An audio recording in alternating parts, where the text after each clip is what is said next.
আসসালামু আলাইকুম রহমতুল্লাহি ওবরাকাতুহু।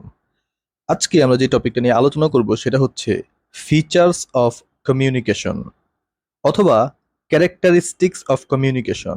এই যে ফিচার্স, ক্যারেক্টারিস্টিক্স, এই দুটো শব্দের অর্থ হচ্ছে বৈশিষ্ট্য। এখন ভালো মতো খেয়াল করবেন, এই যে এইটার বৈশিষ্ট্য বর্ণনা করো, ওইটার বৈশিষ্ট্য কি, এই বৈশিষ্ট্য প্রশ্নটা অনেক বেশি আমাদের এক্সামে আসে। বৈশিষ্ট্য জিনিসটা কি এটা একটু বোঝা উচিত। বৈশিষ্ট্য মানে হচ্ছে এক বা একাধিক শব্দ যেইগুলো দিয়ে কোনো একটা জিনিসকে চেনা যায়। যেমন আমরা যদি পিৎজা এটার বৈশিষ্ট্য বলতে যাই, পিৎজা যেটা গোল হয়, যেটা একটা রুটির মতো থাকে, যার উপরে কিছু চিজ থাকে, কিছু গোশত থাকে, এই যে আমরা একের পর এক বর্ণনা দিচ্ছি। আবার আমরা বলতে পারি যে পিৎজা মাঝে মাঝে কেটে কেটেও দোকানে বিক্রি করে, আবার কোথাও পুরো পিৎজাটা একসাথে কিনে নিতে হয়। এই যে আমরা কোনো জিনিস নিয়ে যে ব্যাখ্যা দেই, কিছু কিছু শব্দ দ্বারা ওটাকে চেনানোর চেষ্টা করি।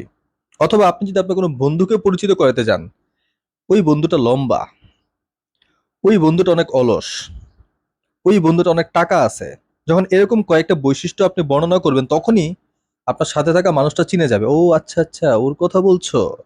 এই যে এক বা একাধিক শব্দ যেইগুলো দিয়ে কোনো কিছুকে চেনা যায় তাকেই বলা হয় বৈশিষ্ট্য। আমরা এখানে আলোচনা করব কমিউনিকেশন এর বৈশিষ্ট্য।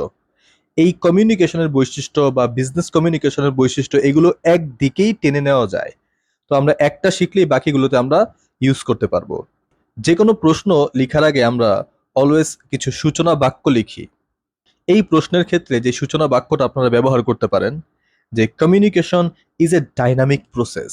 এই ডাইনামিক মানে হচ্ছে গতিশীল প্রক্রিয়া।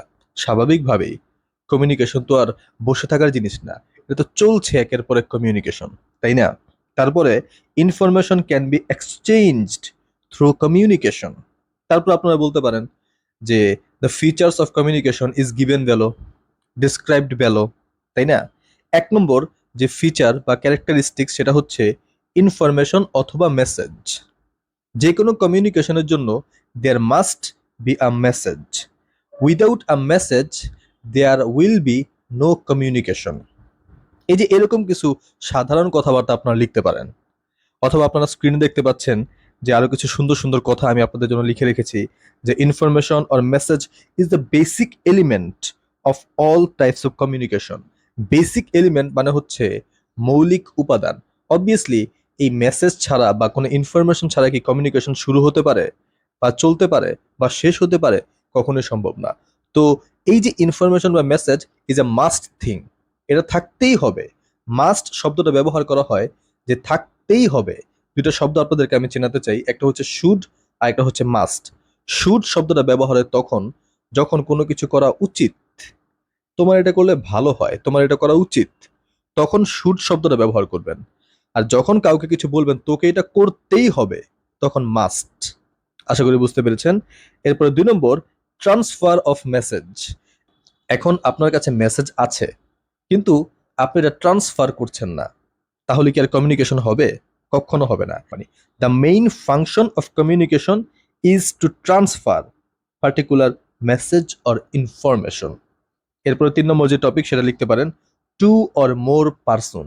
অবভিয়াসলি ভাই আপনি একা একা তো আর কমিউনিকেশন পরিচালনা করতে পারবেন না, সাথে কাউকে তো লাগবে। আপনি যদি কথাও বলতে চান কারোর সাথে, অবভিয়াসলি আপনার সামনে একজনকে দরকার। এই যে দেখেন আমি এখন এই যে রেকর্ডিংটা করছি, একটা প্রশ্ন আপনাদেরকে বুঝাচ্ছি, কারো না কারো উদ্দেশ্যতেই বার্তাটা আমি পাঠাচ্ছি। আপনারা শুনবেন, আপনারা শিখবেন। এমন যদি হইতো যে আমি বলছি এটা শোনার মতো আর মানুষ নাই, তাহলে কি এটা কমিউনিকেশন হইতো? আপনারা শুনছেন, এখন এটা একটা সাকসেসফুল কমিউনিকেশনে কনভার্ট হচ্ছে। যতক্ষণ পর্যন্ত আপনাদের কাছে এটা না পৌঁছাচ্ছে ততক্ষণ পর্যন্ত কিন্তু এটা কমিউনিকেশন না। যখন আপনারা শুনছেন, এই যে এই মুহূর্তে আপনারা শুনছেন, এটা হচ্ছে একটা কমিউনিকেশন। তো must be two or more persons. এরপরে 4 নম্বর যে টপিকটা লিখতে পারেন যে মিডিয়া। মিডিয়া মানে হচ্ছে মাধ্যম। আপনি যে কমিউনিকেট করবেন, যোগাযোগ করবেন, কোন মাধ্যমে যোগাযোগ করবেন? It can be written, it can be verbal. Verbal মানে হচ্ছে মৌখিক, অথবা এটা হতে পারে নন ভার্বাল। যারা কথা বলতে পারে না তারা কিন্তু হাতের ইশারায় বিভিন্ন যোগাযোগ সম্পন্ন করে থাকে। এরপরে 5 নম্বর যে টপিক সেটা হচ্ছে ফিডব্যাক। এই ফিডব্যাক নিয়ে আমরা আমাদের আগের একটা প্রশ্নে আলোচনা করেছিলাম, এটা নিয়ে আর বিস্তারিত আলোচনা করলাম না, আপনারা আশা করি পারবেন। এরপরে 6 নম্বর যে টপিক সেটা হচ্ছে স্পেসিফিক অবজেক্টিভ। এই যে অবজেক্টিভ বা অবজেক্টিভস, কোনো নির্দিষ্ট উদ্দেশ্য এর জন্য এই কমিউনিকেশন করা হয়ে থাকে। Communication always made to satisfy a predetermined objective. কোনো একটা পূর্ব নির্ধারিত উদ্দেশ্য সাধনের জন্যই এই কমিউনিকেশনটা করা হয়ে থাকে। অবভিয়াসলি আপনি যখন কোনো যোগাযোগ করতে যান, আপনার কোনো না কোনো উদ্দেশ্য থাকে। এখন এটা প্রিডিটারমাইন্ড হতে পারে, আবার হঠাৎ করে আপনার মাথায় আসতে পারে। যাই একটু কথা বলি, তবে যোগাযোগের আগে অবশ্যই একটা চিন্তা আপনার মাথায় চলে আসে, এই জন্য হয়তো এই প্রিডিটারমাইন্ড শব্দটা এখানে যুক্তি। এরপরে আরো একটা বাক্য আপনারা যুক্ত করতে পারেন, if there is communication there must be a specific purpose. এই পারপোজ শব্দটার অর্থ হচ্ছে উদ্দেশ্য। আমি স্ক্রিনে হয়তো একভাবে আছে, আমি ব্যাখ্যা আরেকভাবে করছি, আপনাদেরকে বোঝানোর চেষ্টা করছি, আপনারা যাতে সবকিছু মুখস্থ করতে না হয়, আপনারা যাতে কিছুটা বুঝতে পারেন। তারপরে স্ক্রিনের কথাগুলো আপনারা মুখস্থ করে লিখতে পারেন, কোনো সমস্যা নাই। তারপরে 7 নম্বর যে টপিক সেটা হচ্ছে আন্ডারস্ট্যান্ডিং। অবভিয়াসলি ভাই, আপনি একটা মেসেজ ট্রান্সফার করলেন কিন্তু সে বুঝলো না, তাহলে কি হইল? সুতরাং কমিউনিকেশনে ট্রান্সফার অ্যান্ড আন্ডারস্ট্যান্ডিং দুইটা জিনিসই ইনক্লুড থাকতে হবে। শুধুমাত্র ট্রান্সফার করলেন কিন্তু সামনের জন ওইটা আন্ডারস্ট্যান্ডিং এর কোনো সুযোগই নেই, তাহলে কিন্তু এটা কমিউনিকেশন হবে না। To be effective, the transferred message must be understood by the receiver. ওই যে রিসিভার, তার দ্বারা অবশ্যই এই মেসেজটা, এই ইনফরমেশনটা যেটা আপনি ট্রান্সফার করেছেন, ওইটা আন্ডারস্ট্যান্ড হতে হবে। এরপরে 8 নম্বর সেটা হচ্ছে ব্যারিয়ার্স। ব্যারিয়ার্স মানে হচ্ছে বাধা। কমিউনিকেশনের ক্ষেত্রে অনেক ধরনের বাধা থাকে, এটা কোনো টেনশনের কিছু না। এই বাধাগুলো আপনারা দূর করবেন এবং সামান্য কিছু কথাবার্তা আপনারা লিখে দিবেন। আশা করি স্ক্রিনে আপনারা দেখতে পাচ্ছেন খুবই সহজ কিছু কথাবার্তা। এরপর 9 নম্বর ডাইনামিক প্রসেস, একটি গতিশীল প্রক্রিয়া। এটা আর বলার দরকার নেই, কোনো ব্যাখ্যার দরকার নাই। আপনারা স্ক্রিনের কথাগুলো মুখস্থ করবেন অথবা নিজের মতো করে কিছু কথাও লিখতে পারেন। এরপর সর্বশেষ যে টপিকটা সেটা হচ্ছে ইনডিসপেন্সেবল। এই ইনডিসপেন্সেবল মানে হচ্ছে অপরিহার্য। এই কমিউনিকেশন জিনিসটা আসলে আমাদের লাইফের একটা অপরিহার্য জিনিস, যেটা ছাড়া চলবেই না। মানুষ কিন্তু যোগাযোগ ছাড়া থাকতে পারে না, তাই না? Without communication life will be static. এই স্ট্যাটিক শব্দটা মানে হচ্ছে স্থির হয়ে যাবে জীবনটা। জীবনটাকে গতিশীল করার জন্য দেয়ার মাস্ট বি কমিউনিকেশন। এবং গতিশীল এর ইংরেজি কি? ডাইনামিক।